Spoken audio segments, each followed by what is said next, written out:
Shalom everyone! Again, this is Ate Ai and for today's vlog, pag-aaralan natin ang infinitive to get used. In Hebrew, lihitragel.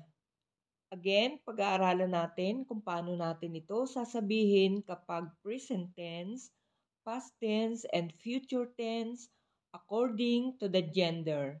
Okay guys, bonatkel. Present tense get used for masculine singular, mitragel, ani, mitragel, ata, mitragel, hu, mitragel. Present tense get used for feminine singular, mitragelet, ani, mitragelet, at mitragelet, hi, mitragelet. Present tense get used for masculine plural or mixed gender, mitraglim, anachnu, mitraglim, atem, mitraglim, hem, mitraglim. Present tense get used for feminine plural, mitraglot, anachnu, mitraglot, aten, mitraglot, hen, mitraglot. Okay guys, for past tense, got used. Hitragalti, hitragalta, hitragalt, hitragel, hitragla, hitragalno, hitragaltem,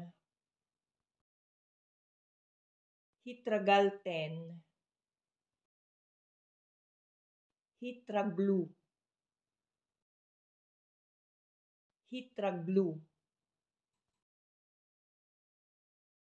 For future tense, will get used. Ani, etragel, ata, titragel, at titragli, hu, yitragel, hi, titragel,